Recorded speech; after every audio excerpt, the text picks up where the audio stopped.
ਕਿਉਂਕਿ 1 ਸਾਲ ਦੇ ਵਿੱਚ ਹੀ $2 ਤੋਂ ਵੱਧ ਜਿਹੜਾ ਡੀਜ਼ਲ ਦੀ ਪ੍ਰਾਈਸ ਜਾਂ ਗੈਸ ਦੀ ਪ੍ਰਾਈਸ ਆ ਉਹ ਅਪ ਹੋ ਗਈ ਆ। ਅੱਜ ਦੇ ਹਿਸਾਬ ਦੇ ਨਾਲ ਐਵਰੇਜ USA ਦੇ ਵਿੱਚ ਡੀਜ਼ਲ ਦੀ ਪ੍ਰਾਈਸ $5.72 ਆ, ਜਦ ਕਿ ਕੈਲੀਫੋਰਨੀਆ 'ਚ ਤਾਂ ਚਲੋ ਮੇਰੇ ਖਿਆਲ ਨਾਲ $6 ਜਾਂ $6 ਤੋਂ ਉੱਪਰ ਹੀ ਹੋਣੀ ਆ। ਜੀ ਰਮਨ ਜੀ, ਬਿਲਕੁਲ ਕੈਲੀਫੋਰਨੀਆ ਦੇ $7 ਦੇ ਨੇੜੇ ਚਲਾ ਗਿਆ ਕੰਮ ਹੁਣ।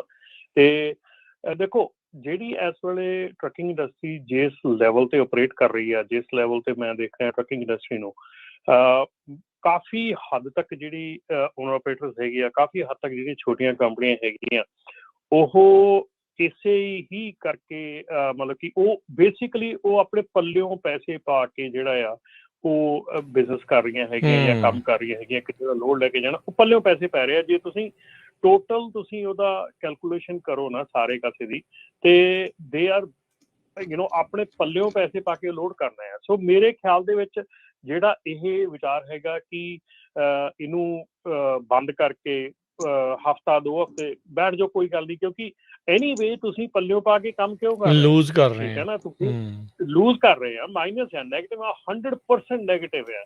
ਤੇ ਜੇ ਉਹ ਨੈਗੇਟਿਵ ਆ ਤਾਂ ਇਹਨਾਂ ਨੂੰ ਖੜੇ ਕਰਕੇ ਪੇਮੈਂਟ ਦੇਣ ਦਾ ਤੁਹਾਨੂੰ ਐਕਚੁਅਲੀ ਬੈਨੀਫਿਟ ਹੈਗਾ, ਬਜਾਏ ਇਹਦੇ ਕਿ ਚਲਾ ਕੇ ਪੇਮੈਂਟ ਦੇਣ ਦਾ।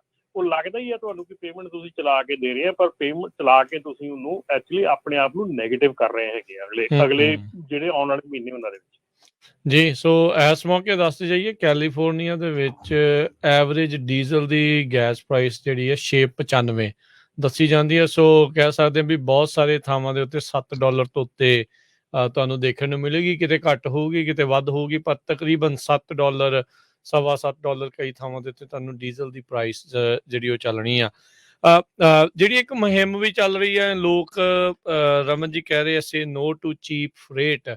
ਸੋ ਜਿਹੜੇ ਫਰੇਟ ਦੇ ਹੁਣ ਪ੍ਰਾਈਸਿਸ ਆ, ਚਲੋ ਆਪਾਂ ਨੂੰ ਪਤਾ ਵੀ ਪਿਛਲੇ 2 ਸਾਲਾਂ ਦੇ ਮੁਕਾਬਲੇ ਤਾਂ ਘੱਟ ਹੀ ਆ, ਕਿ ਜਿਹੜੇ ਸੀਜ਼ਨਲ ਐਵਰੇਜ ਆ ਉਹਦੇ ਮੁਕਾਬਲੇ ਵੀ ਹੁਣ ਘੱਟ ਹੈਗੇ ਆ। ਨਹੀਂ ਰਾਜਕ੍ਰਿਸ਼, ਸੀਜ਼ਨਲ ਐਵਰੇਜ ਦੇ ਮੁਕਾਬਲੇ ਤਾਂ ਨਹੀਂ ਮੈਂ ਕਹੂੰਗਾ ਘੱਟ ਹੈਗੇ ਆ। ਠੀਕ ਹੈ, ਥੋੜਾ ਬਹੁਤ ਫਰਕ ਤਾਂ ਹੈਗਾ, ਕਿਉਂਕਿ ਫਰੇਟ ਦੇ ਵਿੱਚ ਕਮੀ ਹੈਗੀ ਆ, ਫਰੇਟ ਘੱਟ ਹੈਗਾ ਇਸ ਵੇਲੇ।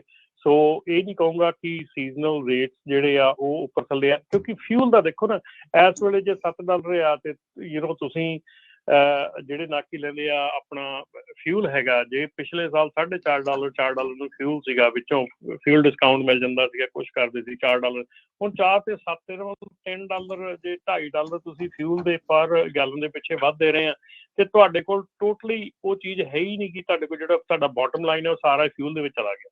ਸੋ ਲਿਟਰਲੀ ਜਿਹੜਾ ਇਸ ਵੇਲੇ ਹੈਗਾ, ਇਹ ਜਿਹੜੇ ਰੇਟਸ ਹੈਗੇ ਆ ਉਹ ਕੋਈ ਮਾਇਨੇ ਨਹੀਂ ਰਖਾਉਂਦੇ। ਰੇਟ ਤੁਸੀਂ ਅਜੇ ਚਾਹੇ ਤੁਸੀਂ ਹੋਰ ਵੀ ਵਧਾ ਲਓ, ਪਰ ਸਟਿਲ ਜੇ ਤੁਹਾਡੀ ਬਾਟਮ ਲਾਈਨ ਹੀ ਨਹੀਂ ਹੈਗੀ ਤੇ ਫਿਰ ਤੁਸੀਂ ਕੀ ਕਰ ਸਕਦੇ। ਜੀ, ਸੋ ਕੱਲਾ ਡੀਜ਼ਲ ਨਹੀਂ ਹੈ, ਆਪਾਂ ਦੇਖਿਆ ਟਰੱਕਾਂ ਦੀਆਂ ਪ੍ਰਾਈਸਾਂ ਵੀ ਲੱਖ ਡਾਲਰ ਵੱਧ ਗਈਆਂ 2 ਸਾਲਾਂ 'ਚ, ਟ੍ਰੇਲਰਸ ਦੀਆਂ ਵੀ, ਤੇ ਡਰਾਈਵਰਸ ਦੀ ਜਿਹੜੀ ਪੇ ਆ ਮਾਈਲਸ ਦੇ ਹਿਸਾਬ ਨਾਲ ਉਹ ਵੀ, ਕਿਉਂਕਿ ਪਿੱਛੇ ਜਦੋਂ ਜ਼ਰੂਰਤ ਨਹੀਂ ਸੀ ਪੈਂਡੈਮਿਕ ਦੇ ਦੌਰਾਨ ਸਾਰੇ ਕੰਪੀਟੀਸ਼ਨ 'ਚ ਵਧਾਉਂਦੇ ਰਹੇ ਆ।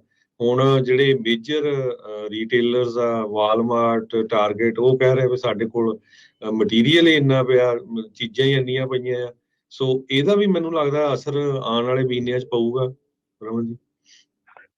ਬਿਲਕੁਲ ਜੀ, ਇਹਦਾ ਅਸਰ ਹੈਗਾ ਇਸ ਵੇਲੇ, ਕਿਉਂਕਿ ਟਾਰਗੇਟ ਔਰ ਵਾਲਮਾਰਟ ਵੱਲੋਂ ਇਹ ਚੀਜ਼ ਆਲਰੇਡੀ ਦੱਸੀ ਜਾ ਚੁੱਕੀ ਹੈ ਕਿ ਇੰਨੇ ਜਿਹੜੇ ਆ ਇੰਨਾ ਕਮ ਇਹਨਾਂ ਦੀ ਇਨਵੈਂਟਰੀ ਓਵਰ ਸਪਲਾਈ ਹੈ ਬਿਲਕੁਲ ਜ਼ਿਆਦਾ। ਹਾਂ, ਸੋ ਉਹਨੇ ਆਰਡਰ ਉਹਨਾਂ ਦੇ ਘੱਟ ਹੈਗੇ, ਉਹਨੇ ਲੋਡ ਘੱਟ ਹੈਗੇ ਆ। ਤੇ ਬਿਲਕੁਲ, ਤੇ ਆਉਣ ਵਾਲੇ ਸਮੇਂ 'ਚ ਵੀ ਲੱਗਦਾ ਨਹੀਂ ਹੈ ਵੀ ਆਉਣ ਵਾਲੇ 2-4 ਮਹੀਨਿਆਂ 'ਚ ਗੈਸ ਦੀ ਪ੍ਰਾਈਸ ਘਟੂਗੀ। ਬਹੁਤ ਸਾਰੇ ਇਕੋਨੋਮਿਸਟ ਇਹੀ ਕਹਿ ਰਹੇ ਆ ਵੀ ਬੈਰਲ ਦੀ ਪ੍ਰਾਈਸ ਅਗਸਤ ਤੱਕ $150 ਤੱਕ ਜਿਹੜੀ ਆ ਉਹ ਪਹੁੰਚ ਸਕਦੀ ਹੈਗੀ ਆ। ਸੋ ਜੇ ਬੈਰਲ ਦੀ ਪ੍ਰਾਈਸ ਹੋਰ ਪਹੁੰਚਦੀ ਆ ਤੇ ਗੈਸ ਦੀਆਂ ਪ੍ਰਾਈਸ ਜਿਹੜੀਆਂ ਆ ਹੋਰ ਉੱਪਰ ਜਾਣਗੀਆਂ। ਸੋ ਆਉਣ ਵਾਲੇ ਦਿਨਾਂ ਦੇ ਵਿੱਚ ਕੋਈ ਵੀ ਟਰਾਂਸਪੋਰਟੇਸ਼ਨ ਨਾਲ ਰਿਲੇਟਡ ਬਿਜ਼ਨਸ ਆ ਉਹਦੇ ਉੱਤੇ ਕਾਫੀ ਵੱਡਾ ਅਸਰ ਪੈਣ ਜਾ ਰਿਹਾ, ਆਲਰੇਡੀ ਪਿਆ ਆ, ਹੋਰ ਵੀ ਜ਼ਿਆਦਾ ਲੱਗਦਾ ਇਹ ਪਊਗਾ। ਬਿਲਕੁਲ ਜੀ, ਇਨਫਲੇਸ਼ਨ ਨੂੰ ਲੈ ਕੇ ਵੀ ਇੰਟਰਸਟ ਰੇਟ ਵੱਧ ਰਿਹਾ, ਹੋਰ ਵਧਾ ਰਹੇ ਆ। ਸੋ ਲੋਕ ਵੀ ਥੋੜਾ ਹੁਣ ਸੋਚ ਰਹੇ ਵੀ ਇੰਨਾ ਹੀ ਨਹੀਂ, ਆਪਾਂ ਆਵਾਗੌਣ ਸਮਾਨ ਖਰੀਦੀਏ, ਜਿਹੜਾ ਜ਼ਰੂਰਤ ਆ ਉਹਨੂੰ ਹੀ ਖਰੀਦੀਏ, ਕਿਉਂਕਿ ਪ੍ਰਾਈਸ ਪਹਿਲੇ ਹੀ ਬਹੁਤ ਹਾਈ ਆ ਜੀ। ਸੋ $121 ਨੂੰ ਇਸ ਟਾਈਮ ਕੱਚੇ ਤੇਲ ਦੀ ਕੀਮਤ ਜਿਹੜੀ ਉਹ ਪਹੁੰਚ ਚੁੱਕੀ ਆ, ਤੇ ਜਿੱਦਾਂ ਆਪਾਂ ਪਹਿਲਾਂ ਵੀ ਦੇਖਿਆ ਹਰਜੋਤ ਸਿੰਘ ਜੀ, ਰਮਨ ਜੀ, ਜਦੋਂ ਤਾਂ ਕੱਚੇ ਤੇਲ ਦੀਆਂ ਕੀਮਤਾਂ ਵੱਧਦਾ ਆਪਣੇ ਗੈਸ ਸਟੇਸ਼ਨ ਤੇ ਤਾਂ ਉਹ ਪ੍ਰਾਈਸ ਝੱਟ ਦੇਖਣ ਨੂੰ ਵਧੀ ਹੋਈ ਮਿਲ ਜਾਂਦੀ ਆ, ਜਦੋਂ ਉੱਥੇ ਘਟਦੀ ਆ ਫਿਰ ਉਦੋਂ ਜਿਹੜੀ ਘਟੀ ਹੋਈ ਨਜ਼ਰ ਨਹੀਂ ਆਉਂਦੀ। ਸੋ ਹੁਣ ਇਸ ਚੱਕਰ ਦੇ ਵਿੱਚ ਜੋ ਰਸ਼ੀਅਨ ਤੇਲ ਦੇ ਨਾਲ ਇਸ ਟਾਈਮ ਚੱਲ ਰਿਹਾ ਯੂਰਪ ਦੇ ਵਿੱਚ, ਕਿਉਂਕਿ ਜੇ ਹੁਣ ਯੂਰਪ ਨੇ ਰਸ਼ੀਅਨ ਤੇਲ ਲੈਣਾ ਬੰਦ ਕਰਨਾ ਹੈ, ਉਹਨਾਂ ਨੇ ਕਿਤੋਂ ਤਾਂ ਆਪਣੇ ਤੇਲ ਦੀ ਪੂਰਤੀ ਕਰਨੀ ਆ। ਸੋ ਹੋਰ ਦੂਜੇ ਭੰਡਾਰਾਂ ਚੋਂ ਜਿੱਥੇ ਬਾਕੀ ਮੁਲਕਾਂ ਨੂੰ ਜਾਂਦਾ ਸੀ ਉਧਰੋਂ ਉਹਨਾਂ ਨੂੰ ਵੰਡਣਾ ਪਊਗਾ। ਇਧਰਲੇ ਪਾਸੇ ਜਿਹੜੀ ਸਪਲਾਈ ਆ ਉਹ ਘਟੂਗੀ, ਸਪਲਾਈ ਘਟੂਗੀ, ਡਿਮਾਂਡ ਆਲਰੇਡੀ ਵਧੀ ਹੋਈ ਆ ਤੇ ਉਹਦੇ ਕਰਕੇ ਤੇਲ ਦੀਆਂ ਕੀਮਤਾਂ ਜਿਹੜੀਆਂ ਆ ਉਹ ਤਾਂ ਨੂੰ ਜਿਹੜੀਆਂ ਹੋ ਜਾ ਰਹੀਆਂ। ਸੋ ਸਥਿਤੀ ਕੋਈ ਬਹੁਤੀ ਚੰਗੀ ਨਹੀਂ ਆ। ਡੀਜ਼ਲ ਬੈਕਬੋਨ ਮੰਨਿਆ ਜਾਂਦਾ ਕਿਸੇ ਵੀ ਇਕੋਨਮੀ ਦਾ, ਇਨਫਰਾਸਟ੍ਰਕਚਰ ਦਾ, ਕਿਸੇ ਵੀ ਕੰਟਰੀ ਦਾ। ਜੇ ਹੁਣ ਓਨਰ ਓਪਰੇਟਰ, ਛੋਟੀਆਂ ਕੰਪਨੀਆਂ ਚਾਹੇ ਵੱਡੀਆਂ, ਕਿਉਂਕਿ ਪਿੰਚ ਤਾਂ ਸਾਰਿਆਂ ਨੂੰ ਹੋ ਰਿਹਾ ਆ ਇਸ ਸਾਰੀ ਚੀਜ਼ ਦੇ ਵਿੱਚ, ਅਸਰ ਇਸ ਦਾ ਜ਼ਿਆਦਾ ਡਾਢਾ ਜਿਹੜਾ ਉਹ ਪੈਣ ਵਾਲਾ ਆ। ਸਤਵਿੰਦਰ ਰੰਗੀ ਹੁਣੀ ਕਹਿੰਦੇ ਸਮਝ ਨਹੀਂ ਆ ਰਹੇ ਕੀ ਕਰੀਏ, ਲੱਗਦਾ ਵੀ ਜਿੱਦਾਂ ਟਰੱਕਿੰਗ ਦਾ ਅੰਤ ਆ ਰਿਹਾ। ਰਮਨ ਜੀ, ਕੋਈ ਇਦਾਂ ਦੀ ਗੱਲ ਹੈ ਤਾਂ ਨਹੀਂ? ਨਹੀਂ, ਇਦਾਂ ਦੀ ਤਾਂ ਕੋਈ ਗੱਲ ਨਹੀਂ ਹੈਗੀ, ਟਰੱਕਿੰਗ ਦਾ ਅੰਤ ਨਹੀਂ ਹੁੰਦਾ ਆਪਣਾ। ਐਟਲੀਸਟ ਫਿਰ ਵੀ ਜਿਹੜੇ ਆ ਕੰਮ ਉੱਪਰ ਥੱਲੇ ਜਾਂਦੇ ਹੈਗੇ ਆ। ਠੀਕ ਹੈ ਕਿ ਸਿਗਨੀਫੀਕੈਂਟਲੀ ਥੱਲੇ ਗਿਆ ਹੈਗਾ ਕੰਮ, ਔਰ ਜਦੋਂ ਸਿਗਨੀਫੀਕੈਂਟਲੀ ਉੱਪਰ ਗਿਆ ਸੀ ਪਿਛਲੇ 2 ਸਾਲਾਂ ਦੇ, ਤੇ ਉਦੋਂ ਵੀ ਕੁਛ ਨਹੀਂ ਸੀ ਹੋ ਰਿਹਾ ਹੈਗਾ। ਉਦੋਂ ਵੀ ਆਪਾਂ ਕਦੀ ਕੋਈ ਇਦਾਂ ਦੀ ਗੱਲ ਨਹੀਂ ਕੀਤੀ ਹੈਗੀ। ਦ ਥਿੰਗ ਇਜ਼ ਦਿਸ ਕਿ ਇੱਥੇ ਜਿਹੜੀਆਂ ਚੀਜ਼ਾਂ ਹੈਗੀਆਂ ਨਾ, ਇੱਥੇ ਸੋਚਣ ਵਾਲੀ ਇਹ ਗੱਲ ਹੈਗੀ ਹੈ ਕਿ ਲਾਸਟ 2 years ਦੇ ਵਿੱਚ ਜਿਹੜੀ ਇੰਡਸਟਰੀ ਸੀਗੀ ਉਹਨੇ ਐਕਸੈਪਸ਼ਨਲੀ ਉਹ ਚੀਜ਼ਾਂ ਹੋਈਆਂ, ਔਰ ਆਪਾਂ ਬਾਰ-ਬਾਰ ਇਸ ਚੀਜ਼ ਦੀ ਹਦਾਇਤ ਕੀਤੀ ਸੀ ਕਿ ਇਹ ਚੀਜ਼ਾਂ ਜਿਹੜੀਆਂ ਪਰਮਾਨੈਂਟ ਨਹੀਂ ਹੈਗੀਆਂ, ਇਹ ਚੀਜ਼ਾਂ ਜਿਹੜੀਆਂ ਥੱਲੇ ਨੂੰ ਆਉਣੀਆਂ ਹੈਗੀਆਂ। ਸੋ ਮੈਨੂੰ ਲੱਗਦਾ ਵੀ ਜਿਹੜੇ ਪਿਓਰ ਪੰਜਾਬੀ ਆ, ਪਿਓਰ ਮਿਸ਼ੀਗਨ ਪੰਜਾਬੀ ਵਾਲੇ, ਇਹ ਕਾਫੀ ਮਤਲਬ ਕਿ ਹੱਦ ਤੱਕ ਜਿੱਦਾਂ ਪ੍ਰਚਾਰ ਨਹੀਂ ਕਰ ਰਹੇ ਲੱਗਦੇ ਮੈਨੂੰ ਇਹ ਲੱਗਦਾ ਹੈ। ਜੀ ਜੀ ਬਿਲਕੁਲ। ਤੇ ਆਪਣੇ ਗੋਲਡਮੈਨ ਸੈਕਸ ਦੇ ਜਿਹੜੇ ਇਕਨੋਮਿਸਟ ਆ ਉਹ ਕਹਿ ਰਹੇ ਆ ਵੀ ਸਮਰ ਤਾਂ ਹੈਗੀ ਆ, $140 ਬੈਰਲ ਗੈਸ ਚਲ ਜਾਊਗਾ, ਪਰ ਕਹਿੰਦੇ ਵੀ ਲੁੱਕ ਲਾਈਕ $160 ਦੇ ਹਿਸਾਬ ਨਾਲ ਹੋਊਗਾ। ਸੋ ਇਹ ਨਹੀਂ ਪਤਾ ਵੀ ਲੁੱਕ ਲਾਈਕ ਕਿੱਦਾਂ ਹੋਊਗਾ। ਇਹ ਹੁਣ ਪਤਾ ਨਹੀਂ, ਅਮਰੀਕਾ ਦੇ ਇਹ ਲੋਕਾਂ ਨੂੰ ਹੁਣ ਲੱਗਦਾ ਵੀ ਤਿਆਰ ਕਰ ਰਹੇ ਆ ਵੀ ਭਾਈ $10-12 ਨੂੰ ਡਾਲਰ ਦੀ ਗੈਸ ਜਿਹੜੀ ਉਹ ਪਾਉਣ ਦੇ ਲਈ ਤਿਆਰ ਰਹੋ, ਨਹੀਂ ਤਾਂ ਸਾਈਕਲਾਂ ਤੇ ਚੜੋ।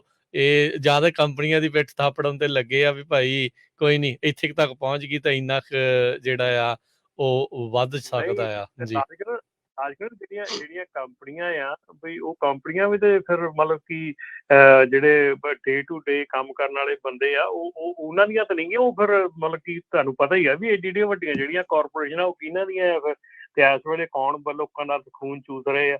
ਇਹ ਤਾਂ ਹੁਣ ਆਪ ਸੋਚਣ ਵਾਲੀ ਗੱਲ ਹੈਗੀ ਆ। ਪਰ ਐਨੀਵੇ ਚਲੋ ਸਾਈਡ ਟਰੈਕ ਨਹੀਂ ਹੁੰਦੇ ਆਪਾਂ, ਤੇ ਅਸੀਂ ਜਿਹੜਾ ਹੈਗਾ ਕਿ ਉਹਦੇ ਉੱਤੇ ਠੀਕ ਹੈ, ਡੈਫੀਨੇਟਲੀ ਕੁਛ ਨਾ ਕੁਛ ਕਰਨਾ ਚਾਹੀਦਾ ਹੈਗਾ, ਇਕੱਠੇ ਹੋਣਾ ਚਾਹੀਦਾ ਹੈਗਾ। ਔਰ ਇਹ ਆਪਾਂ ਸ਼ੁਰੂ ਤੋਂ ਕਹਿੰਦੇ ਆ ਇਕੱਠੇ ਹੋਣਾ ਚਾਹੀਦਾ। ਜਦੋਂ ਤੁਹਾਡੇ ਤੇ ਕੋਈ ਮਾੜਾ ਟਾਈਮ ਆਉਂਦਾ ਉਦੋਂ ਨਹੀਂ, ਹਮੇਸ਼ਾ ਲਈ ਇਕੱਠੇ ਹੋਣਾ ਚਾਹੀਦਾ। ਸੋ ਅਜੇ ਵੀ ਜਿਹੜੀ ਚੀਜ਼ ਆ ਇਕੱਠੇ ਸਿਰ ਜੋੜ ਕੇ ਜਿਹੜਾ ਇਹਦਾ ਵਿਚਾਰ ਕਰਨਾ ਚਾਹੀਦਾ। ਔਰ ਮੇਰੇ ਖਿਆਲ ਦੇ ਵਿੱਚ ਆ ਕਿ ਜੇ ਹਫ਼ਤਾ 2 ਹਫ਼ਤੇ ਵੀ ਤੁਹਾਨੂੰ ਟਰੱਕ ਖੜਾ ਕਰਨਾ ਪੈਂਦਾ ਤੇ ਮੇਰੇ ਖਿਆਲ ਇਹਦੇ ਵਿੱਚ ਕੋਈ ਗਲਤ ਗੱਲ ਨਹੀਂ ਹੋਊਗੀ, ਕਿਉਂਕਿ ਮੌਕਾ ਆ, ਇਸ ਵੇਲੇ ਟਾਈਮ ਆ। ਤੇ ਇਹ ਚੀਜ਼ ਦੇ ਲਈ ਜੇ ਤੁਸੀਂ ਆਪਣੇ ਪੱਲਿਓਂ ਪੈਸੇ ਪਾ ਕੇ ਕਿਸੇ ਦਾ ਲੋਡ ਕਰਨਾ ਤਾਂ ਬੈਟਰ ਹੈ ਤੁਸੀਂ ਖੜ ਜਾਓ, ਕੋਈ ਗੱਲ ਨਹੀਂ। ਘੱਟੋ ਘੱਟ ਮਾਰਕੀਟ ਐਡਜਸਟ ਤਾਂ ਹੋ, ਥੋੜੀ ਬਹੁਤ ਕਿਤੇ ਹੋ ਜਾਊਗੀ।